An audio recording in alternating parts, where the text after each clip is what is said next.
A bandana is like a pocket flashlight. You don't know how useful it is until you actually start carrying one. Now, growing up, I didn't know anybody who used a bandana, so I didn't feel the need to carry one. But I've been carrying one for the past couple years now, and now I won't leave home without it. So in this video, I'll show you everything you need to know about everyday carry bandanas.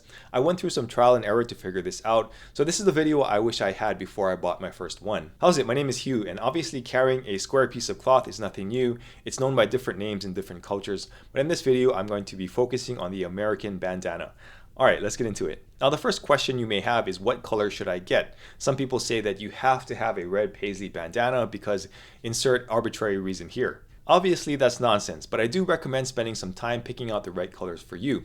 Unless of course you work for an organization that requires you to wear a certain color, then in that case it's probably in your general interest to wear that color. But for the rest of us, think about things like, what's your favorite color? What would match with your favorite clothes? With blue jeans, I like to carry a white bandana because I like the contrast.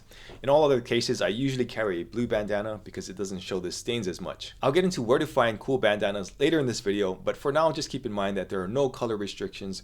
Go as conservative or as crazy as you want. Now let's talk about the material real quick.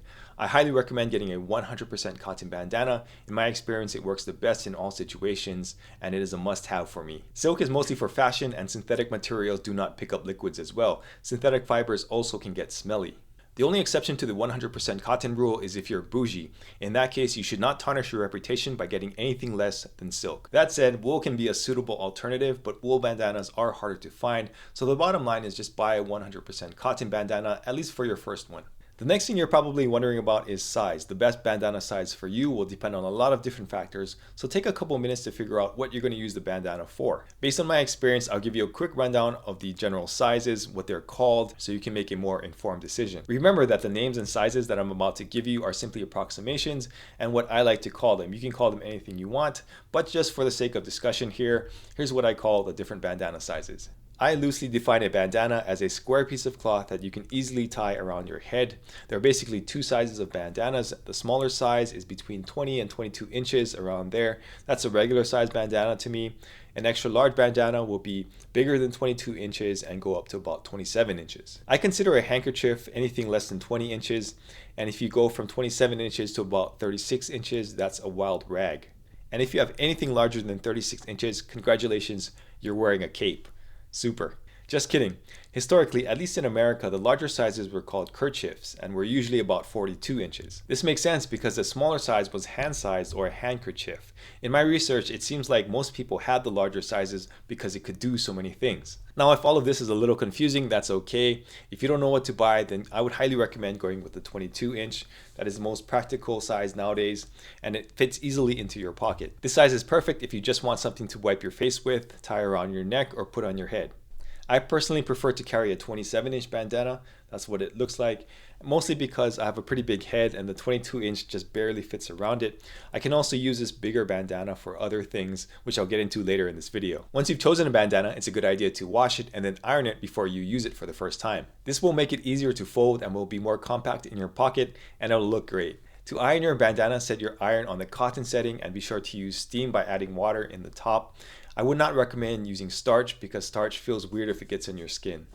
While you are ironing your bandana, be sure to pull on the edges to create some tension, and that will help take out the wrinkles. Now once you have it ironed, now it's time to fold it.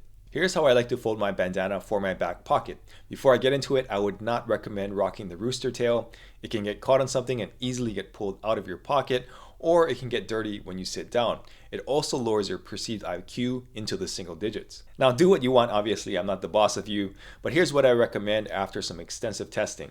There are two ways that I like to fold a bandana depending on the size. If I'm using the smaller 22-inch bandana, then I fold it one way. If I'm using the 27-inch bandana, then I fold it another way. All right, so these are the two sizes of bandanas. This is the 22, and this white and the blue one on the bottom are 27s. So I'm going to show you how I fold these. First, I'll start with the 22. So what I like to do here is I like to fold it in half like this, and then I will fold it 1/3 of the way up like this.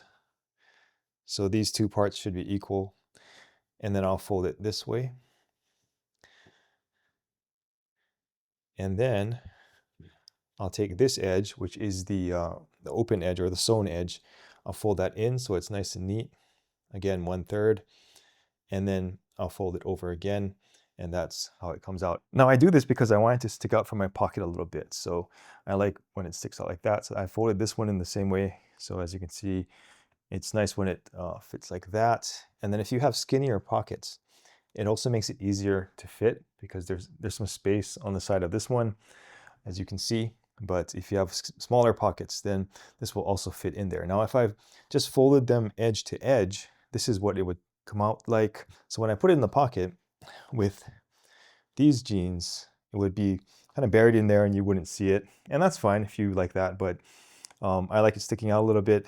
And when all of the material is in the pocket, it also makes it a little bit bulkier. So when you have it sticking out a little bit like this, there's less material in there, and it makes it a little bit more comfortable for me. Okay, now let's get to the 27.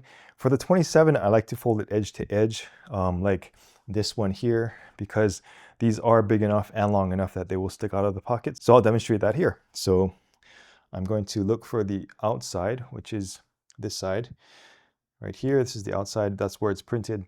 So I'm going to fold it over edge to edge like this.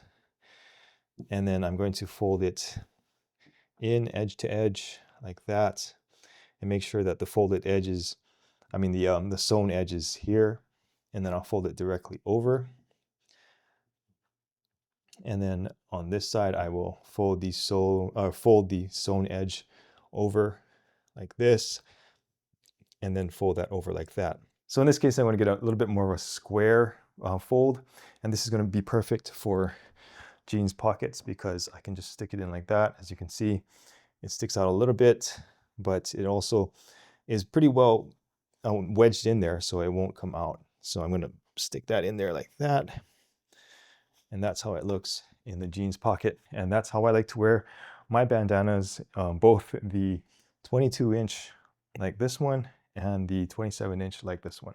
All right, real quick, here are just some of the many things that you can do with a bandana. You can use it as a bib, you can use it as a bandage for cuts, you can use it as a face shield if you're riding a motorcycle or you're in a dusty area. You can wipe your face when it gets really hot outside. You can wet it and tie it around your neck to keep cool outdoors. You can blow your nose. You can use it to wipe up spills. You can use it as a head cover to keep the sun off of your head. You can clean your glasses with your bandana. It can be used as a pot holder. You can use it to protect the front of your neck when you're cold. You can use it to close the bottom of your pants so bugs don't get in, or if you're gonna ride a bicycle, it will keep your pants out of the chain. So those are just a few of the reasons why it helps to have multiple bandanas and always have one with you. Since most people don't carry bandanas anymore, unfortunately it's hard to find quality makers at the moment.